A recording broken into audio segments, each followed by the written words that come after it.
kalabasa ang size. Maghuhukay na naman nga ulit kami ng mga kamote.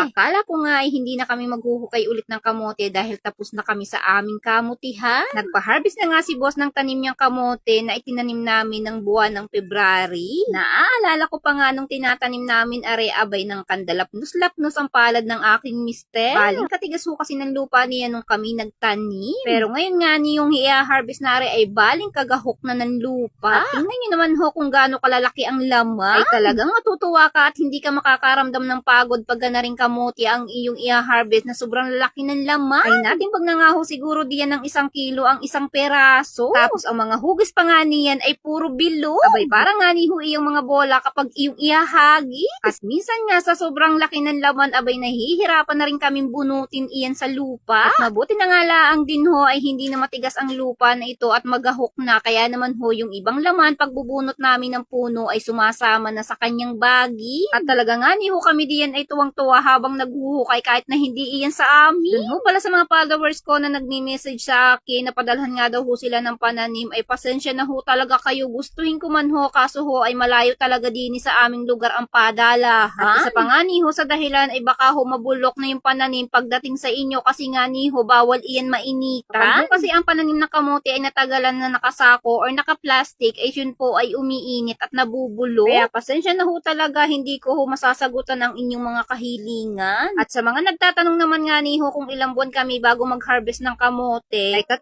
buwan nga ni ho, minsan naman ho ay pinapaabot namin ng ika-4 na buwan. Ay kung ganyan naman nga ni ho ang ilalaman ng inyong tanim na kamote, abay sulit ang paghihintay. At dahil nga ni ho gumahok ang lupa ng aming pinagtamnan na kamote, ayan nga ni ho, mabilis silang humila. Sobrang gahok nga ho diyan ng lupa, yung ibang kamote nga ni ho, abay nakalabas na ang mga laman. At yung ibang mga laman nga ni ho diyan na nakalabas, abay tinutubuan na rin ng bagi. O ayan, may idea na ho kayo kahit hindi kayo mag-request sa akin ng pananim. Maghanap nga lang ho kayo ng ganyang variety ng kamote sa palengke tapos patubuin nyo na nga lang ho sa inyong bakuran. At kapag nga ni ho tinubuan na ng bagin yung laman, ayun po ay pwede nyo nang kuwain ng bagin at direktan nyo nang itanim sa mismong lupa. At sa sobrang lalaki nga ng laman na rin kamote ni Bossing, abay nang gigigil na ang aking ate. Abay gusto na nga agad niyang kagatin. Magbunus dili ka muna ate, iyo muna yan iuwi sa inyong bahay at iyong prituhi. Ay sino ba naman kasi ang hindi manggigigil kung ganyan talaga kalalaki ang mga kamote? Na para bang sinlalaki ng niyog ang laman.